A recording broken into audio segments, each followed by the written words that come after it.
This, so I've exchanged a couple emails with this individual. So do you think it ever happens that a memory of one's creation is possible? Look, here's the deal. Biblically, we're all dead, and it doesn't mean you're dead because, in the biblical sense, people say, "Oh, well, spiritual." No, it's not spiritually. You're dead. The zombie apocalypse that everybody was waiting for is all of us. We're the zombie apocalypse because we're the walking dead. Biblically, it says, "He who walks in the flesh is already dead." That's us.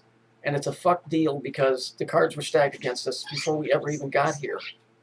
Because it said when you died, basically you were thrown into the sea of forgetfulness and then you were put here.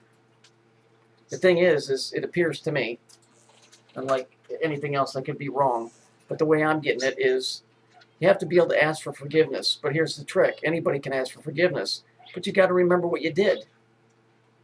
And if you don't remember who you are, it's kind of hard to remember what you did. That's the bitch of this whole thing. I mean, biblically speaking. So, it's not, the system was stacked against us from the start. So that raises all kinds of questions. How many times you got to go through this? Blah, blah, blah, blah. I don't know. So don't ask. I can tell you that whole zombie apocalypse thing was all of us. Because if you're walking around in the flesh, you're already dead. We don't know what life is because we don't remember it. It was a time before whatever this whole thing is, this trying to arc from being dead to being alive. The fall of light was when we died. We know life as being dead, but it's the only thing that we know. So whatever these guys are trying to do is the old story of trying to rush the gates of heaven, but it's tied into, I don't even know how to explain it in the right way. Imagine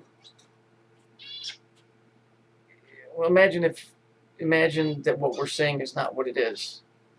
Imagine that you're an atom, and somehow your conscious has been tricked into believing it's all this other crap. Well, if you step in front of a bus, you're going to die. I mean, it's just the way it works. But it's very hard to decipher all of this stuff. I can't help you any more than I've been trying to. I'm showing you that there's a code. There's a base code. It's 369. Whatever that is, it's Kabbalistic.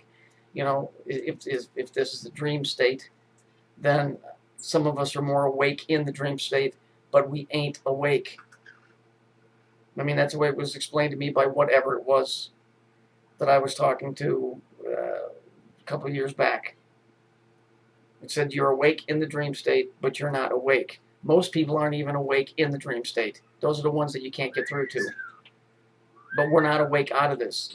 Because all it said is, if you were, I would know. So whatever's running this place is aware of the people that are awake in it and can see the flaws in it. Because when you wake up from a dream and then you see all the crazies, you go, wow, what a cuckoo dream.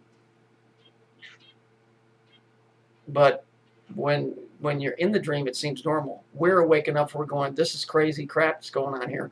The rest of the world just sees it as normal. So we're one step above the people that are not awake in the dream, but we're still in it. What is that dream? Is it life? Is it death? I don't know. I could just tell you biblically it says that we're dead. So, I think we're on the fringes. Personally, I think we're on the outskirts of hell, is what I think. That's just my opinion. That doesn't mean it's absolute. But that's my, that's what I take from it.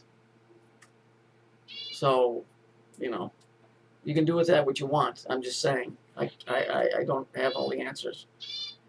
And it's just me saying, so none of this is definite. So don't get all weirded out or freaked, and don't take it as fucking gold. It is what it is. I mean, we can see the codes. I've showed them to you. You see them yourself now.